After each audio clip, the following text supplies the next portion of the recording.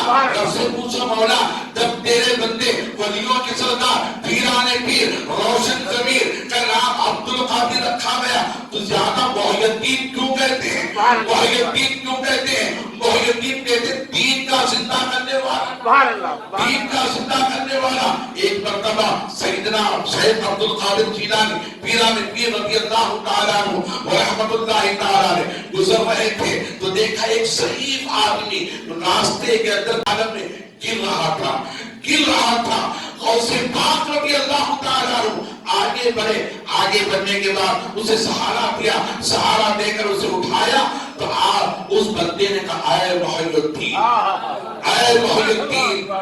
تو غوث پاک نے کہا میرا نام تو عبد القادر ہے، میرا نام محی الدین نہیں ہے. تو اس نے کہا ہاں تمہارا نام عبد القادر ہی ہے، مگر محی الدین کی طرف سے جو تمہیں لقب ہے یہ اللہ کی طرف سے، یہ اللہ کی طرف سے. میں کوئی معمولی شخص نہیں ہوں. اے عبد القادر،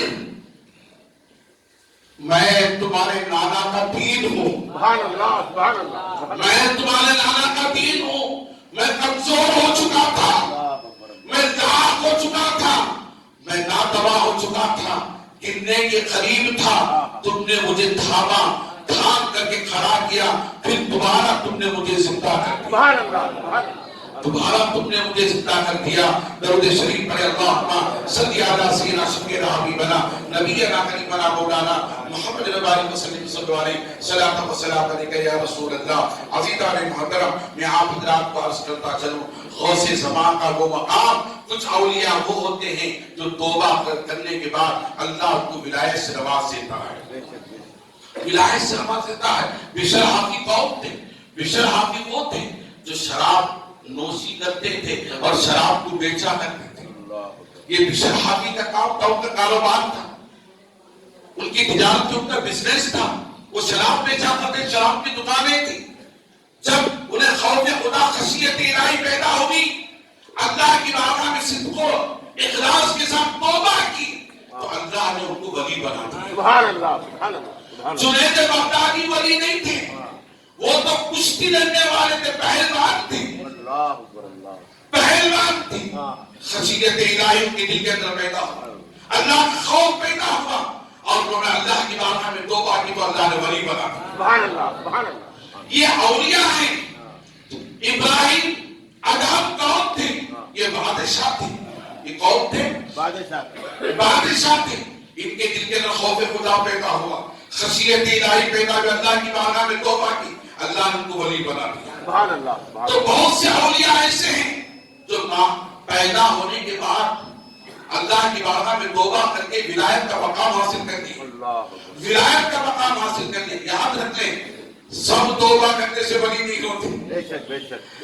اللہ کی نظر جس پر پڑتی ہے کہ مجھے ایسے ولی بنانا ہے، اللہ کی نظر جس پر پڑتی ہے مجھے ایسے ولی بنانا ہے، تو وہ خود چل کر توبہ کی طرف نہیں آتا، خداؤں سے لے کر آتا ہے، خداؤں سے چن کر لے کر آتا ہے۔ اے بندے، تو اس گناہ میں ملوث رہنے کا یہ تیرا کام نہیں ہے، تیرا کام تو وہ ہے جو مجھے پانے کا کام ہے، لوگوں کو راہ ہدایت پر لانے کا کام تیرا ہے۔ تو یاد رکھ لیں، محنت سے کوئی ولی نہیں بنتا، خدا کے فضل سے ولی بنتا ہے، خدا کے فضل سے ولی بنتا ہے، خدا کی رضا سے ولی بنتا ہے، خدا کی نظر شفقت سے ولی بنتا ہے۔ عزیزان محترم، یہ وہ اولیاء تھے جنہوں نے توبہ کر کے اللہ کی بارگاہ کے مقرب ہو گئے، ولایت کا مقام انہوں نے حاصل فرما لی۔ مگر غوث اعظم سے پوچھو آپ کیسے ولی ہیں، آپ کیسے ولی ہیں؟ یاد رکھ لیں، غوث اعظم وہ ولی ہیں جو مادر ذات ولی ہیں، ابھی پیدا نہیں ہوئے، ماں کے رحم میں ہے ولی ہیں، ماں کے رحم میں ہے ولی ہیں۔ آپ مجھے پوچھیں گے کیسے؟ اور غوث پاک ماں کے رحم میں ہیں، ولی ہیں کیسے؟ اللہ نے سنے، غوث اعظم کی شان دیکھیں، غوث اعظم کا مقام دیکھیں، غوث اعظم کا مرتبہ دیکھیں۔ غوث پاک فرماتے ہیں جب میری ماں کو چھینک آتی، جب میری ماں کو چھینک آتی تو الحمدللہ کہتی، الحمدللہ کہنا سنت، یرحمک اللہ کہنا واجب ہے۔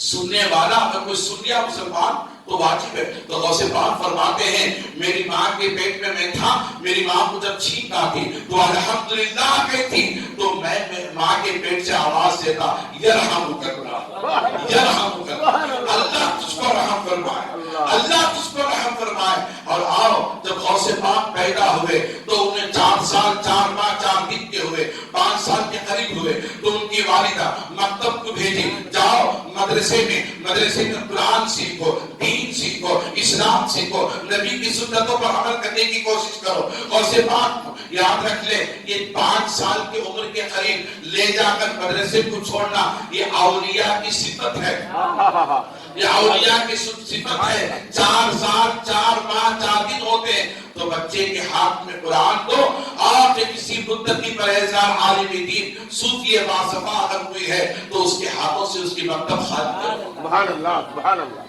یہ اہل سنت کے لوگ کراتے ہیں، یہ اولیاء کا طریقہ ہے۔ جب لے جا کر ان کی ماں کو چھوڑا گیا، ماں نے ان کو چھوڑا غوث پاک کو، تو ان کے استاد نے پڑھایا اعوذ باللہ من الشیطان الرجیم بسم اللہ الرحمن الرحیم۔ تو لہذا غوث پاک کی عمر 5 سال کے قریب تھی، آپ نے پڑھنا شروع کیا اعوذ باللہ من الشیطان الرجیم بسم اللہ الرحمن الرحیم۔ تو ان کے استاد نے قرآن کھولا، قرآن کھولنے کے بعد سورہ فاتحہ کی پہلی آیت پر انگلی رکھی تو غوث پاک نے کہا اے میرے استاد، میں آپ سے کہنا چاہتا ہوں، آپ نے قرآن کی پہلی سورہ فاتحہ کی پہلی سورت کی پہلی آیت پر میرے ہاتھ میں انگلی کو رکھا ہے، میں قرآن کو بند کر کے کچھ سنانا چاہتا ہوں، کچھ سنانا چاہتا ہوں۔ اب وہ پریشان ہو گئے، اے بیٹا کیا سنانا چاہتے ہو، کیا سنانا چاہتے ہو؟ تو کہا میں قرآن سنانا چاہتا ہوں۔ تو کہا ٹھیک ہے پڑھو، قرآن سناؤ۔ تو استاد نے سوچا شاید ماں نے سورہ فاتحہ پڑھائی ہوگی، اسے یاد ہوگا،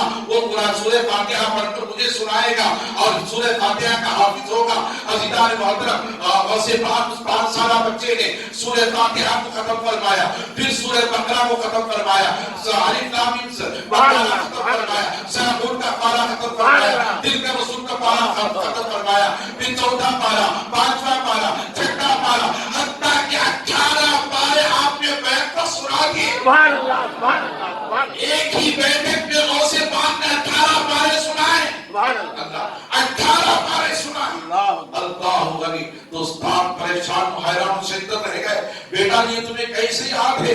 تمہاری تو عمر 5 سال ہے، مگر تم نے 18 قرآن پاک کے سورے پارے اس کر کے مجھے سنا دیے، یہ تمہیں کیسے یاد ہوا؟ سنے غوث پاک فرماتے ہیں اے استاد محترم، میری ماں 18 پاروں کی حافظ قرآن، 18 پاروں کی حافظ قرآن۔ کاش کہ میری ماں 30 پاروں کی حافظ قرآن ہوتی تو آج میں 30 پاروں کو سنا دیتا۔ جب میری ماں کے پیٹ میں تھا جب میں میری ماں کے پیٹ میں تھا، رحم میں تھا، 9 ماہ میری ماں کے پیٹ میں تھا، اور جب تک میری ماں روزانہ قرآن کی تلاوت نہیں کرتی تھی، مصلے سے نہیں اٹھا کرتی تھی، مصلے سے نہیں اٹھا کرتی تھی، وہ 18 پاروں کے حافظ قرآن تھی، جب وہ پڑھتی تو میں ماں کے پیٹ میں تھا، سن کر کے میں نے قرآن کو حفظ کر لیا، میں نے قرآن کو حفظ کر لیا۔ عبد القادر کا مقام دیکھو، سب لوگ پیدا ہونے کے بعد ولی ہوتے ہیں، اور غوث آدم بادر ذات ولی ہیں، غوث آدم بادر ذات ولی ہیں۔ جبھی تو امام اس کو محبت نے فرمایا، واہ کیا مرتبہ اے غوث بالا تیرا، واہ کیا مرتبہ اے غوث بالا تیرا، اونچے اونچوں کے سروں سے ہے قدم آنا تیرا، اونچے اونچوں کے سروں سے ہے قدم آنا تیرا، سر بھلا کیا کوئی جانے کہ ہے تلوار تیرا، سر بھلا کیا کوئی جانے کہ ہے تلوار تیرا، اولیاء ملتے ہیں آنکھیں وہ ہے تلوار تیرا، سر بھلا کیا کوئی جانے کہ ہے کیسا تیرا، اولیاء ملتے ہیں آنکھیں وہ ہے تلوار تیرا، اولیاء ملتے ہیں آنکھیں وہ ہے تلوار تیرا۔ درود شریف پڑھے، اللہم صلی علی سیدنا شفیعنا حبیبنا نبینا کریمنا مولانا محمد مبارک وسلم صلی اللہ علیہ صلاۃ و سلام علیک یا رسول اللہ۔ عزیزان محترم، میں آپ حضرات کو عرض کرتا چلوں، غوث پاک پیدا ہوئے تو کون سی تاریخ تھی؟ چاند کی پہلی تاریخ تھی، روزے کی حالت میں تھے۔ عزیزان محترم، آپ نے ماں کے رحم میں رہ کر 18 پاروں کو حفظ کر دیا۔ میں آپ سے پوچھنا چاہتا ہوں، ہم غوث پاک کے نام لیوا ہیں، ہم غوث پاک کی مجالس منعقد کرتے ہیں، کیا کبھی کسی نے سوچا کہ غوث آدم کا تقویٰ کیا تھا، غوث آدم کی پرہیزگاری کیا تھی، آپ کا مرتبہ کا مقام کیا تھا؟ آپ پیدا ہوئے ایک دن کا عرصہ بھی نہیں گزرا، چاند رات کو پیدا ہوئے، پیر کا دن تھا اور پیر کا دن تھا، غوث پاک بھی پیر کے دن پیدا ہوئے، اور 470 ہجری گزر چکے تھے اور 70 سال گزر چکے تھے۔ غوث عالم 470 سال میں پیدا ہوئے، اور پیدا ہونے کے بعد سے کہاں پیدا ہوئے؟ گیلان میں پیدا ہوئے۔ ایک قصبہ ہے، قصبہ بغداد کے قریب ایک گاؤں ہے جس کا نام گیلان ہے۔ اور سنیں، غوث آدم اپنے ماں کے گھر پیدا ہوئے، اپنے باپ کے گھر پیدا ہوئے، اپنے آبا و اجداد کے گھر پیدا ہوئے، مگر غوث آدم کی کرامت دیکھیں، آپ جس دن پیدا ہوئے، آپ جس دن پیدا ہوئے، اللہ کا فضل دیکھیں، اللہ کا کرم دیکھیں، اس کی عنایتوں کو دیکھیں، اس کے کرم کو دیکھیں۔ اس گیلان گاؤں کے اندر 1100 بچے، مرد بچے پیدا، اولاد نرینہ پیدا، ہر گھر میں لڑکا پیدا ہوا، اس شہر کے اندر، اس گاؤں کے اندر، اس قصبے کے اندر۔ عزیزان محترم، آپ کے پیدا ہونے کی کرامت کا یہ عالم، تو آپ کے عروج کا عالم کیا؟ اللہ کا فضل دیکھیں، اللہ فرماتا ہے، یا ایھا الذین آمنوا اتقوا اللہ، اے ایمان والو تم تقوی اختیار کرو، وکونوا مع الصادقین، اور سچوں کی صحبت اختیار کرو۔ بس اسی بات پر میں اپنی تقریر کو ختم کرتے ہوئے آئندہ جمعہ کے لیے میں اس تقریر کو اور اس موضوع کو باقی رکھتا ہوں۔ اور میں نے گزشتہ جمعہ بتایا تھا کہ جب بچہ پیدا ہوتا ہے تو ماں ناپاک ہوتی ہے، اور سمجھتے ہیں لوگ کہ 40 دنوں تک یہ پاک ناپاک رہتی ہے، نہیں، یاد رکھیں فقہا فرماتے ہیں کچھ مائیں ایسی ہوتی ہیں بچہ پیدا ہونے کے تھوڑی ہی دیر میں پاک ہو جاتی ہے، سبحان اللہ، سبحان اللہ، تھوڑی ہی دیر میں پاک ہو جاتی ہیں۔ کچھ مائیں ایسی ہوتی ہیں 10 دن میں پاک ہوتی ہیں، کوئی 7 دن میں پاک ہوتی ہیں، کوئی 15 دن میں، کوئی 20 دن میں، کوئی 25 دن میں، اس کی آخری مدت 40 دن کی ہے، آخری مدت 40 دن کی، اور 40 دن میں بھی وہ پاک نہیں ہوئی۔ اب وہ کیا ہے؟ اب وہ استحاضہ کی حالت میں ہے، وہ استحاضہ کی حالت میں ہے، ماہانہ حالت میں نہیں ہے، استحاضہ کی حالت میں۔ یہ 3 چیزیں ہوتی ہیں، انشاءاللہ تعالیٰ وقت کی تقاضا ہے، آئندہ جمعے میں آپ حضرات کے سامنے ان باتوں پہ رکھنے کی کوشش کروں گا۔ اللہ تعالیٰ مجھے اور آپ کو نیکی کی توفیق عطا فرمائے، غوث آدم کی زندگی کو اپنانے کی توفیق عطا فرمائے، قرآن مجید احادیث کریمہ کے تعلیمات پر اللہ ہمیں عمل کرنے کی توفیق عطا فرمائے، اللہ ہمیں مسجدوں کو آباد کرنے کی توفیق عطا فرمائے، اور اللہ ہر فتنوں سے، ظلم و تشدد سے، اسلام دشمن طاقتوں سے، عدو اسلام، عناصر اسلام سے اللہ تمام عالم کے مسلمانوں کے اور اسلام کی حفاظت فرمائے۔ اللهم ربنا تقبل دعانا انك انت السميع العليم وتب علينا انك انت التواب الرحيم، واخر دعوانا ان الحمد لله رب العالمين۔